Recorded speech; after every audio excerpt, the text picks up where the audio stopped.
Halo, salam akademia. Welcome back to my channel, Christian Rendi. Pada hari ini kita akan sama-sama belajar berkaitan dengan leadership. Ya, materi pembelajaran kita pada hari ini berkaitan dengan leading change in organization. Chapter 4 dari buku Gary Yoke. Ya, Bapak dan Ibu dan rekan-rekan semuanya, tema kepemimpinan kita pada pembelajaran hari ini berkaitan dengan bagaimana merubah paradigma perubahan di dalam organisasi. Nah, perubahan itu menjadi sesuatu hal yang penting dan esensial bagi sebuah organisasi karena perubahan itu mutlak terjadi Bapak dan Ibu dan rekan-rekan semuanya. Perusahaan yang tidak mengikuti atau organisasi yang tidak mengikuti perubahan kelak akan tergilas oleh zaman dan bisa organisasi tersebut mengalami suatu kemunduran bahkan mati Bapak dan Ibu dan rekan-rekan semuanya. Oleh karena itu penting untuk bagaimana kita menciptakan atau membuat perubahan di dalam organisasi yang kita jalankan saat ini. Ya. Dan contoh yang mungkin yang bisa saya sampaikan pada pembelajaran hari ini berkaitan dengan Gojek dan Grab.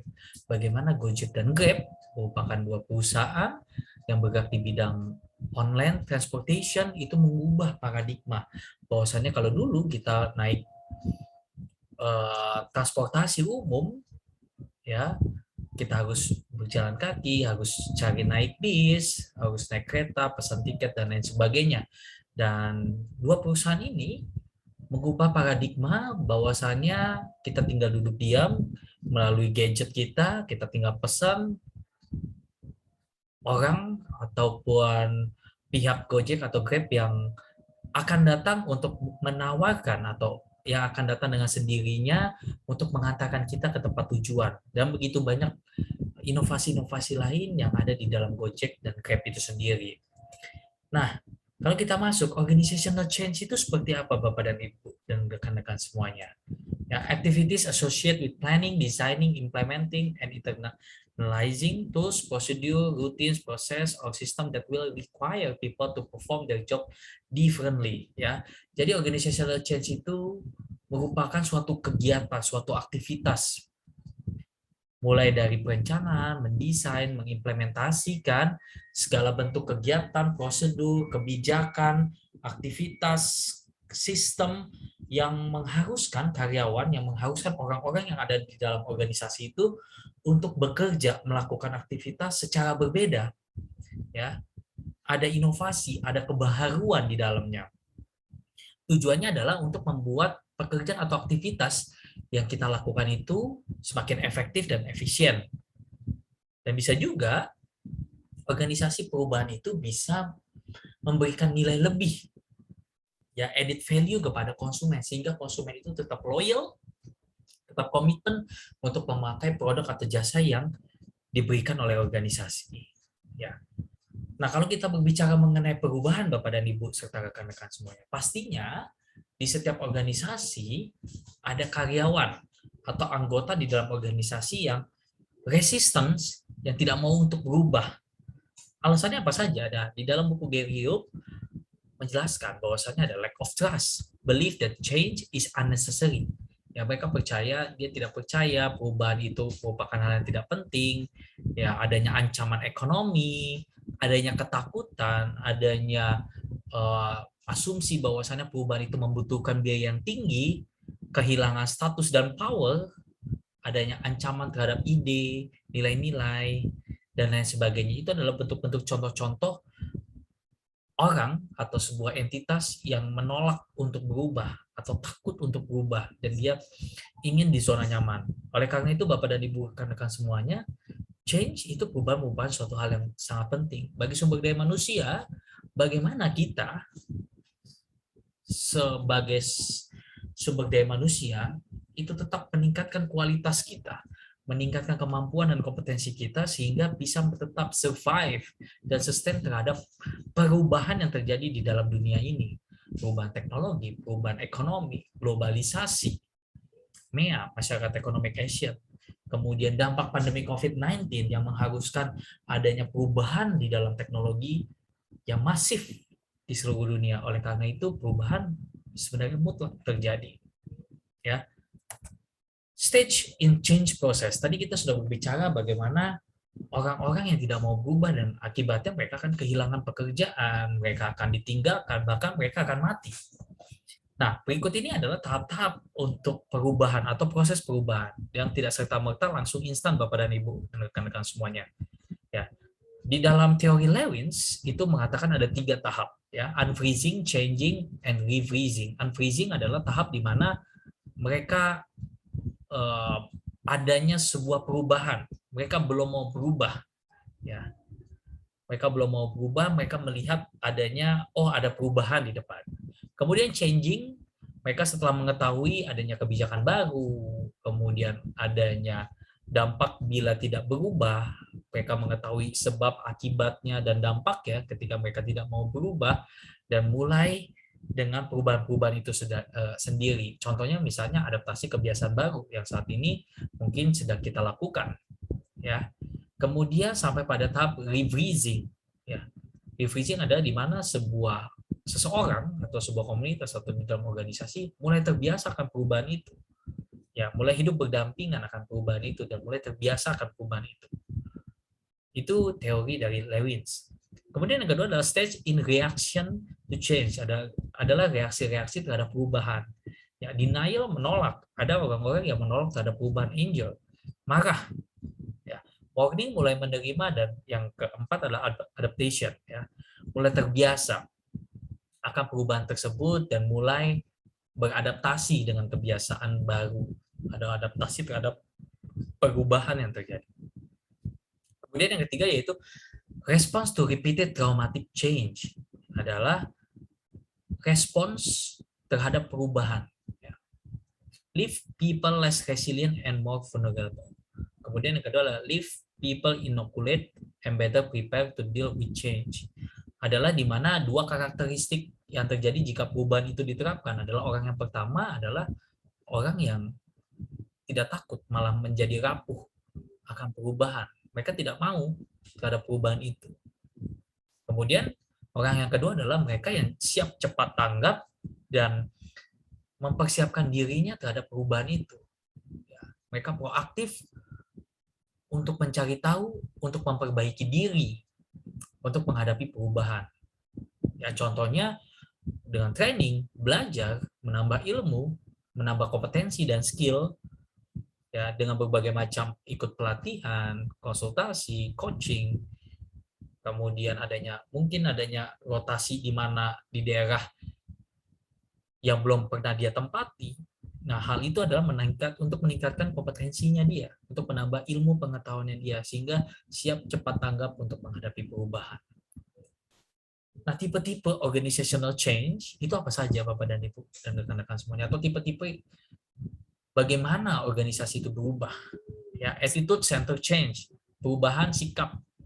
Role center change, adanya role model di dalamnya, antara pimpinan, CEO, pemegang saham, ya, atau success people yang ada di dalam organisasi yang bisa memberikan pengaruh kepada anggota organisasi di dalamnya. Change in technology, ya, perubahan teknologi saat ini menjadi hal yang esensial, ya.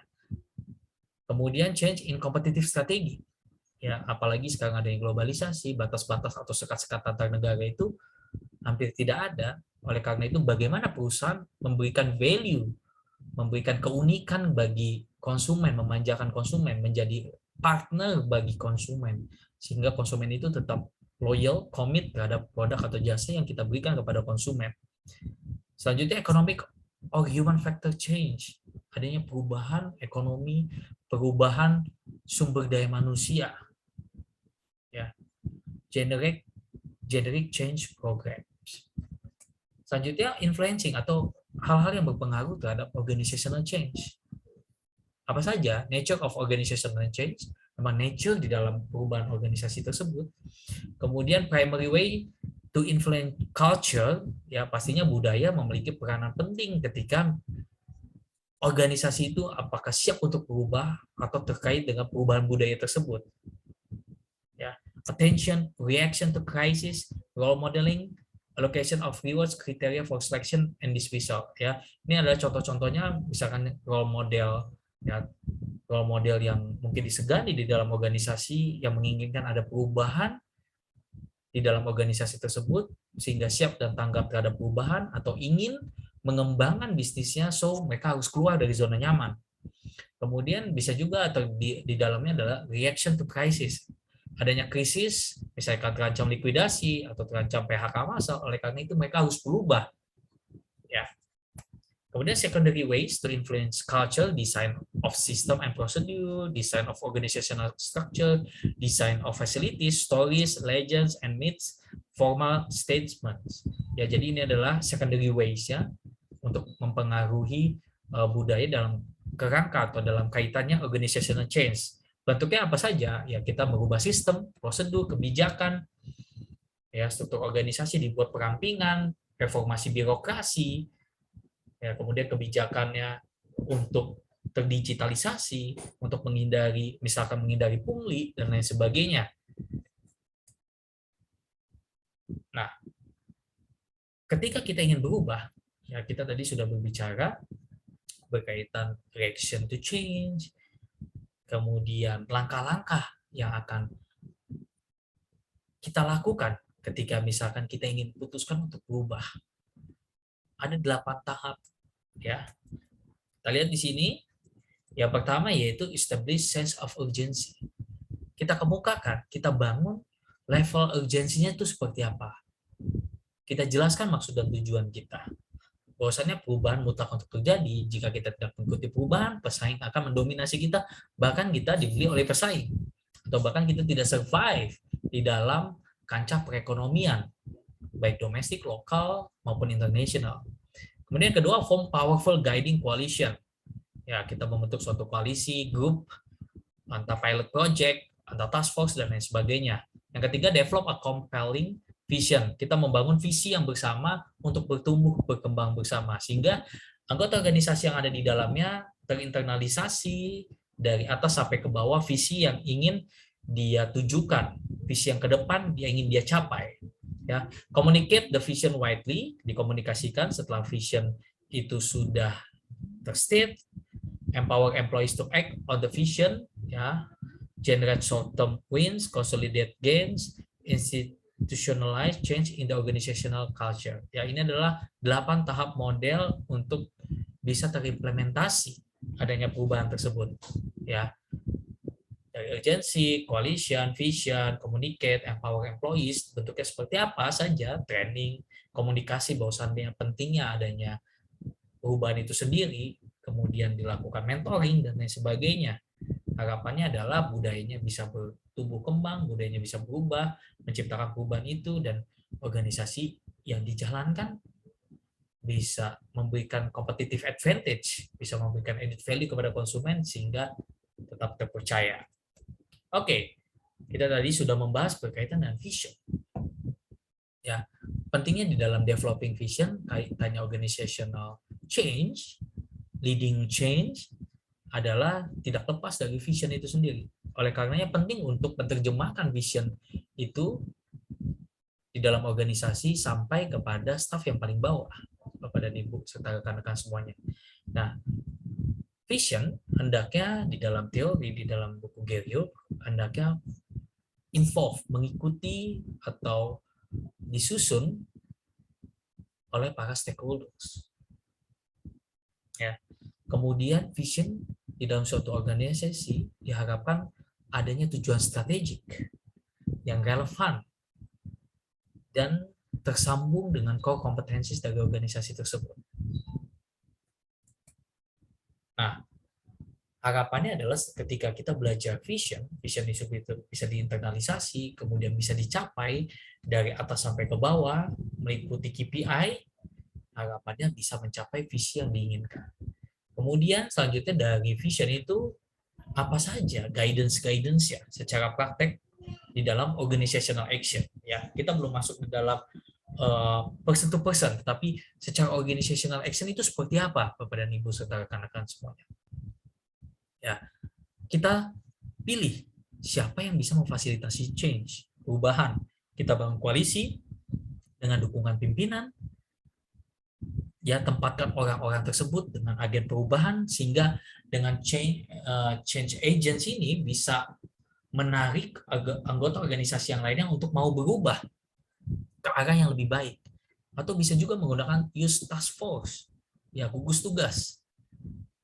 Ya, harapannya adalah dengan task force dari misalnya kita ambil dari berbagai departemen atau divisi, mereka bisa mempengaruhi divisi-divisi yang lain.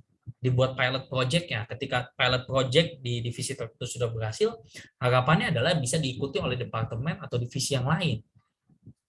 Kemudian yang terakhir adalah monitor the progress of change.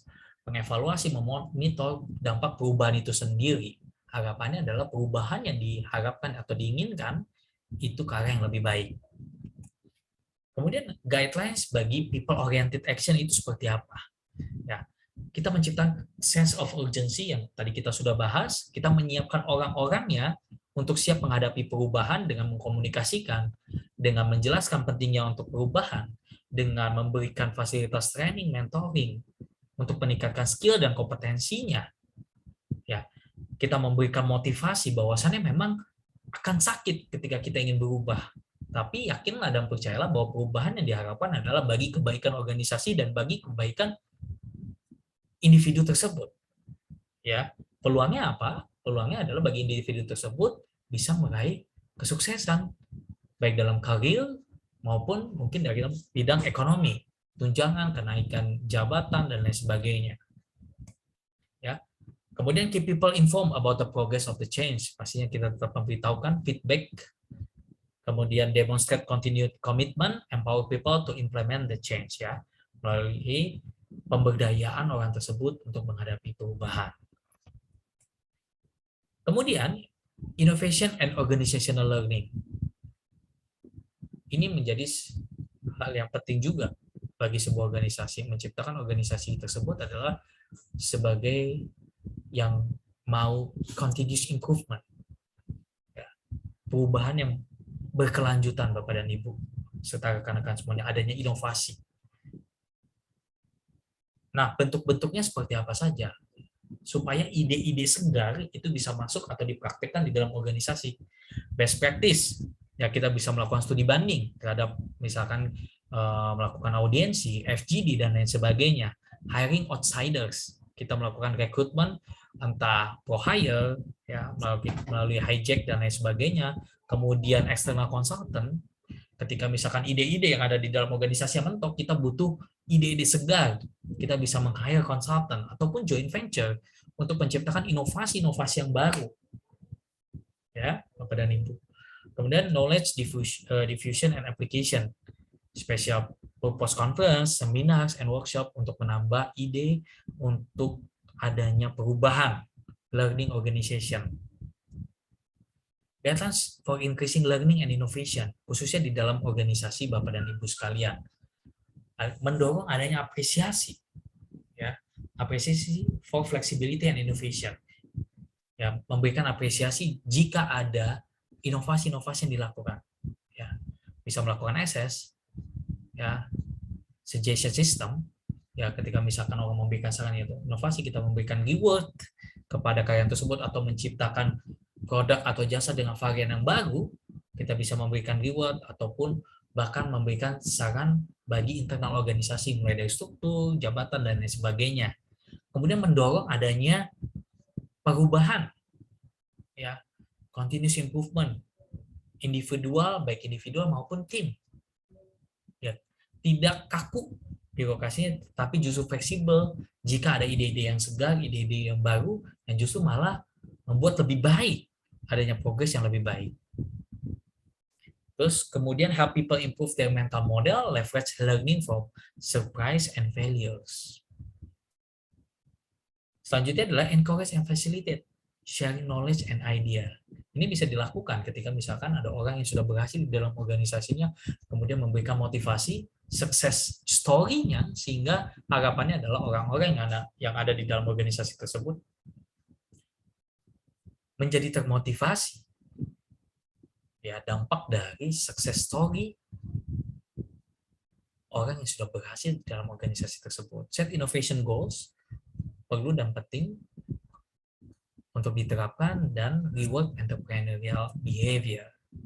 Oke, mungkin itu saja yang bisa saya sampaikan pada pembelajaran hari ini. Semoga bisa bermanfaat bagi Bapak dan Ibu serta rekan-rekan akademia sekalian. Terima kasih dan salam akademia.